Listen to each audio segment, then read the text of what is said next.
mayoría son médicos europeos.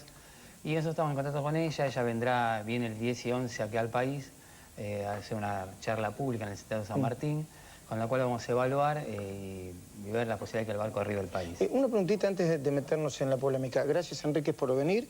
Gracias a Mónica del Río, presidente del Movimiento Cívico de Mujeres. Mariana Carvajal, ustedes la conocen, trabaja con nosotros, por suerte, hace mucho tiempo. León Gindín, sexólogo. Una pregunta, Daniel. ¿Está embarazada, Rebeca? Está de 6 meses. Y quizás es una pregunta estúpida. ¿Por qué no abortó ella? Porque deseaba tenerlo, seguramente. Ah, porque, claro. Es una pregunta estúpida y una respuesta muy clara y completa.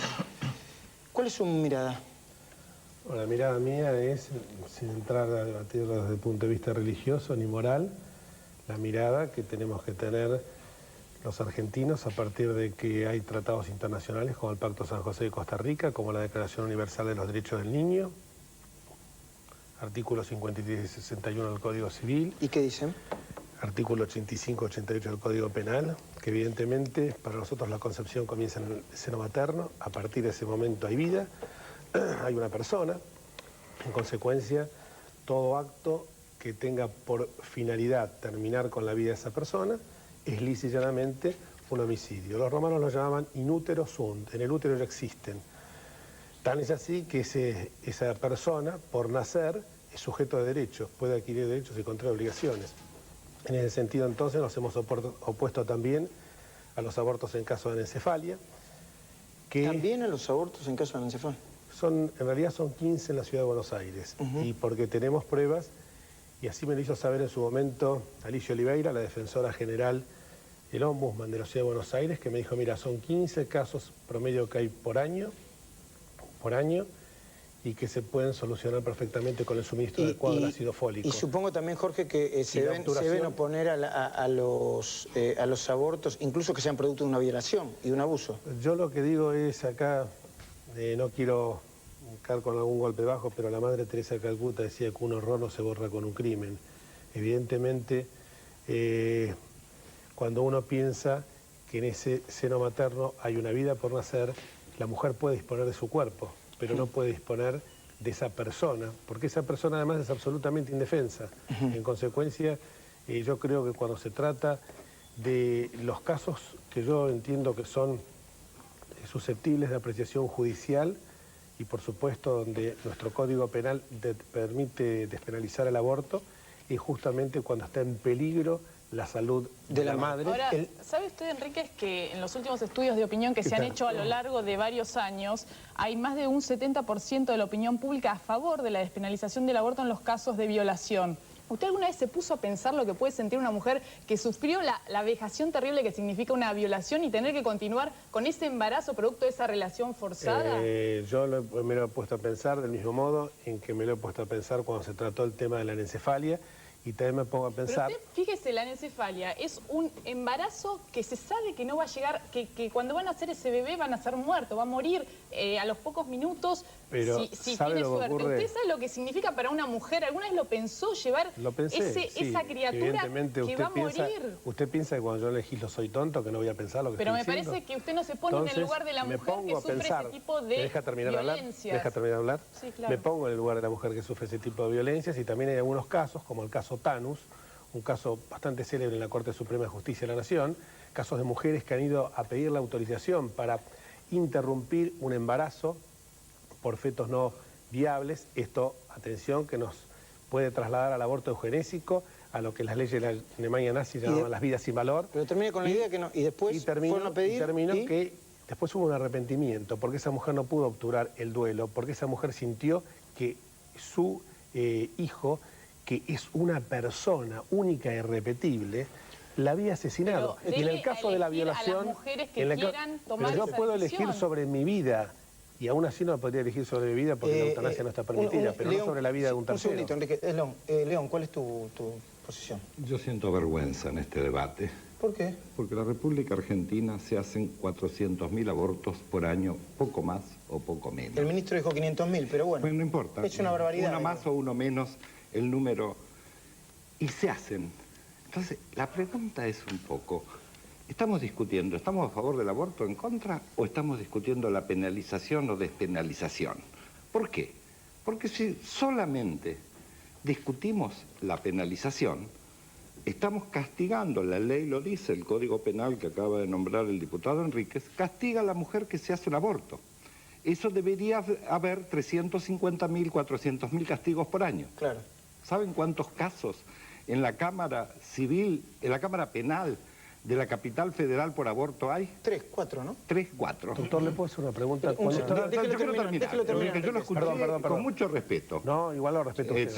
Entonces, podemos pensar distinto y podemos seguir dialogando. Usted me dice 400.000 abortos clandestinos, ¿dónde la saca? El ministro ¿Dónde de se Salud la hacen? dio. El ministro de No, Salud mire, la le cuento una cifra sola. Pero ¿y son doctor? clandestinos? Bueno, ¿Cómo pueden saberse si son le cuento, la clandestinos? mujer Clandestinos se son hace... secreto oculto. ¿Sabe que se venden en la Argentina 150.000 píldoras anuales de misoprostol, que es la droga que se usa para hacer abortos? Es la pastilla del día después. No, es una pastilla que se utiliza para la abortiva. Y de píldoras del día después, se venden 254.000 por año. Con eso, ya le digo, la cifra la podemos discutir mucho. El misoprostol prácticamente se usa para esto. No tiene otro uso, porque el uso como calmante gástrico es casi nulo.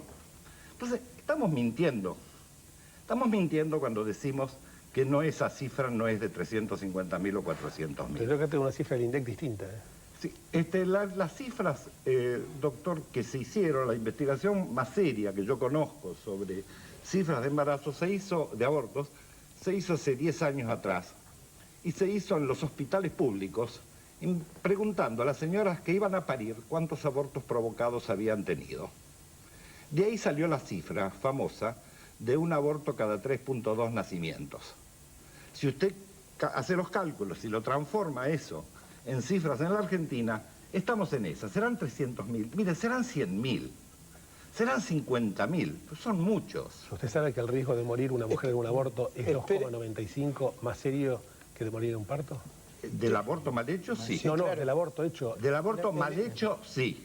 No, del aborto bien hecho. ¿Sabe cuánta gente se muere de parto también? Datos de Finlandia, 2,95 mayor que por muerte de parto normal. Daniel, datos de Finlandia que lo tiene permitido el aborto. ¿Y sabe cuántos se mueren en la Argentina? Estamos hablando de... Es la mayor causa de muerte de mujeres jóvenes. La mayor causa de muerte de mujeres jóvenes es el aborto mal hecho. 57, se lo voy a decir. A ver, se lo puedo decir yo. Jorge, no, yo les voy a pedir un favor, un segundito, yo les voy a pedir un favor. No se interrumpan porque la gente quiere escuchar las cifras, los argumentos. Patricia, dígame. Mónica. Mónica, perdón. Bueno, en primer lugar, si él sentía vergüenza, yo siento horror. Se está hablando de 500.000, ¿no es cierto?, de abortos al año. Suponiendo que tomáramos esa cifra del ministro de Salud, estamos diciendo que en este país al año se asesina a 500.000 de criaturas inocentes, indefensas. Eso es lo que estamos diciendo cuando hablamos de 500.000 de abortos. Con respecto a que el aborto es la primera causa de muerte en la mujer o aún en las mujeres jóvenes, bueno, es realmente un disparate. Es la primera causa de muerte materna. Ah, no, vos no tenés idea, no tenés idea. Más de un tercio de las muertes maternas ocurren por embarazos, por abortos mal realizados, en condiciones en la clandestinidad donde las mujeres... Bueno, ahora te explico cómo son las cifras. Los últimos índices levantados por el Ministerio de Salud, registrados, son del 2002. El ministro ha dicho en reiteradas oportunidades que de todas maneras el número de muertes maternas ha descendido. Según las cifras oficiales, Dirección de Estadística y Salud del Ministerio de Salud, consultable en la web del Ministerio, traemos las fuentes.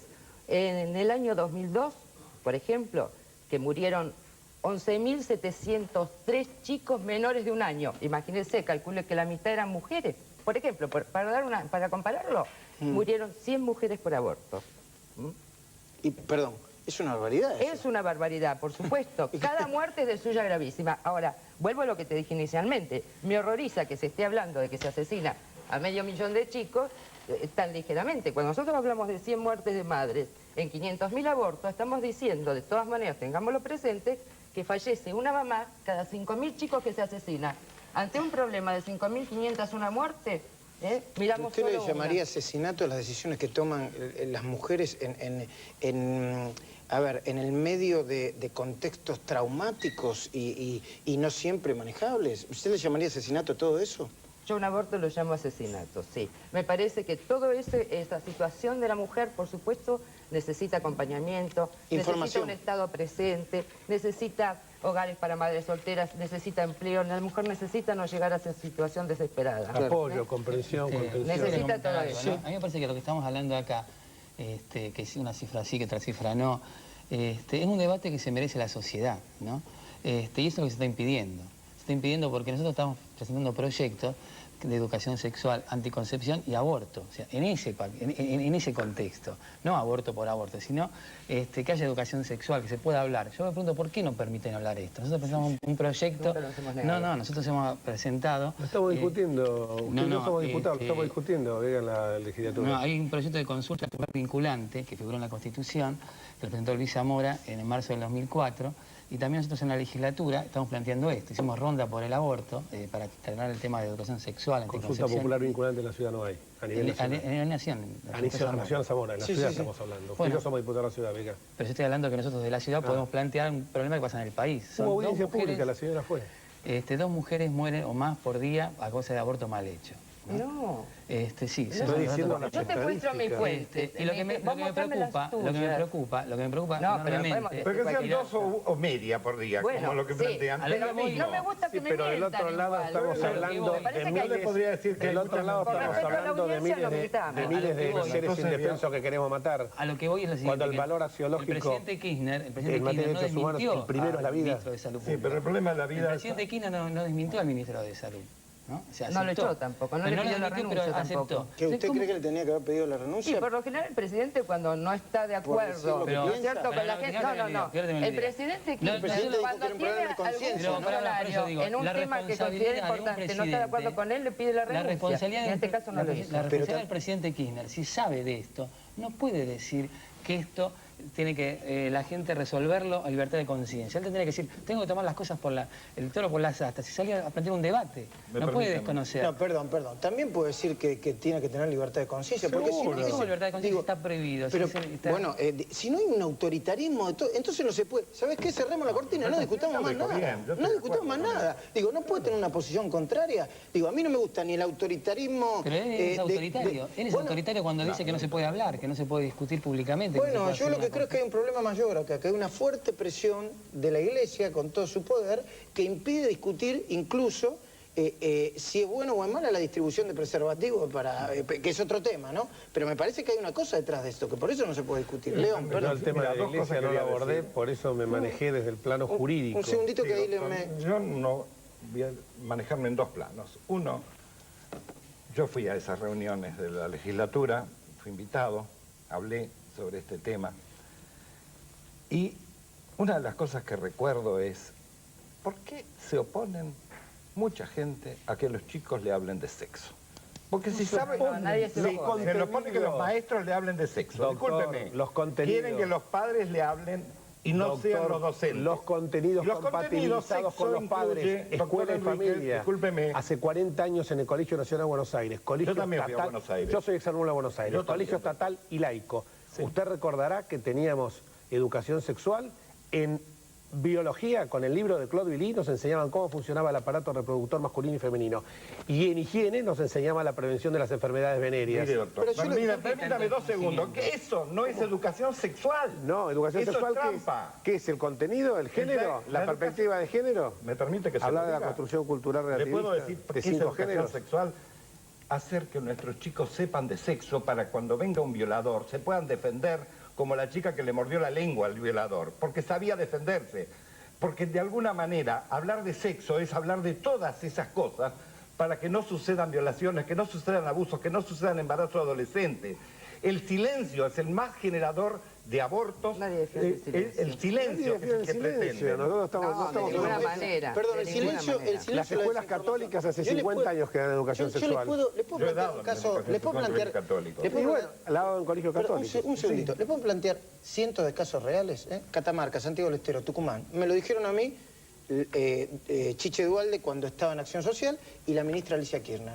Hay decenas, para no decir centenares de chiquitas de 12 años que ni siquiera tienen, con la panza, o que ni siquiera tienen la estructura de personalidad, no la tienen por qué tener, para mostrarle a sus padres que quedaron embarazadas, entonces se fajan, hacen desastres. Apelan a métodos Por eso queremos una prehistóricos educación, como un por perejil eso y terminan con infecciones esta terribles. educación que Con el- tenemos con el ahora uso de queremos una perforado. educación sexual, pero queremos una educación sexual compatibilizada con los padres. La escuela con la familia, ¿quién dice lo contrario? Pero la escuela con contenidos. No, la escuela no con contenidos. Porque siempre que no hubo contenidos, no La hubo escuela no con perdón, Luis, la escuela no con contenido bajados estalinicamente del Yo creo que el Estado. problema, Yo creo que es solo mucho el más embarazo complejo que plantear... Compatibilizados, consensuados con la familia. Perdón. ¿Cómo opinar solo del embarazo adolescente? Claro. Yo te pido un favor, Objetar Mónica, solo. no me encapsules. Déjame que yo hable de lo que quiera hablar. Porque entonces, si vos No, sí. ¿por qué no? El embarazo adolescente sí, me de parece gravísimo. chicas que en el norte se mueren, Me parece gravísimo. pero se mueren como moscas, No, pero yo te doy la porque no razón. saben cómo interrumpir su embarazo, yo creo que hay que No, discutirlo. yo te digo porque que- no pasa en la esquina de tu casa, es un problema. No, de ninguna manera. Pasa en todos lados. Lo que yo te digo que no es nuestro único problema. O sea, adolescentes que se embarazan, chicos que se enferman de SIDA, chicos de 13 años que encierran a otros en un baño de un colegio para violarlos, abuelos que le dejaron a cuidar a una nena y abusan, maestras jardineras que abusan de los chicos. Claro que sí. ¿no es Vamos cierto? a tocar un tema Evidentemente hoy. tenemos un problema más amplio. Tenemos una sociedad que está Hay una fuertemente cuestión- hay una cuestión- erotizada, ¿no es cierto? Entonces tenemos que buscar qué es lo que nos está pasando. Bueno, A ver, ¿cómo solucionamos Bien, eso? en principio en ¿Qué salud rol pública cumplen que los dice que- medios? bueno, ¿Cómo se fomenta eso Perdón, desde cuando el te decís Estado? fuertemente erotizada, ¿qué quiere decir? ¿Que es grave eso, que está mal? Y, escúchame, tenemos evidentemente una situación que ha desbordado. Tenemos edad de iniciación de relaciones sexuales, una de las más bajas en América Latina. Pero no- O sea, evidentemente nos están pasando cosas Sí. justas. A mí me parece que hay una ley que dice que la gente, las poblaciones mueren como viven. Y la gente que vive en la marginación, en la pobreza, en los márgenes, mueren los arrabales. Pero mueren solucionemos, hambre, Vega, sí. en lugar de estar Podemos, discutiendo no. otros temas, en lugar de estudiar estos temas, busquemos cómo generar empleo, cómo mejorar condiciones sociales en la ciudad de Buenos Aires. Que ese es el tema realmente, Está hay que bien. ocuparse. Bien, estamos Porque esto hace Pateemos el falta- problema de la izquierda o la derecha. No, hace falta... No hablemos de esto. Patear el problema es legalizar el aborto. No, de esto no se habla, esto No, de esto no se habla, no, pero no en compartimentos Hablemos de otra estancos, cosa. no en compartimentos estancos. La violencia sexual no la podemos manejar como un compartimento estanco porque tiene que ver con la violencia social, Yo les puedo pedir un en favor. un marco les mucho puedo más pedir un amplio. favor. No importa que no hayamos llegado a ninguna conclusión. Bastante es con que nos hayamos metido en el tema. Yo les pido a ustedes, a vos, que pienses en tu casa, que pienses en tu casa, pero con la cabeza bien abierta. ¿Estés de acuerdo o no estés de acuerdo con la despenalización del aborto? ¿Puedo pasar una invitación? No hay Para tiempo. Disculpe. No, el 10 y 11 en el San Martín. Bueno, entonces como quieras, haz lo que quieras. Bueno, el 10 y 11 en el San Martín, en la sala C, viene Rebeca Gomber a charlar con todos nosotros. Bueno, Y mañana presento la denuncia penal ya que está estamos. bien. ¿Algún otro quiere pasar algún Yo le voy a congreso? dar solamente al doctor todo el tema de la inaplicabilidad de la ley del Pacto de San José de Costa Rica en relación al aborto hecho por algunos juristas. Muy bien, muchísimas gracias a todos.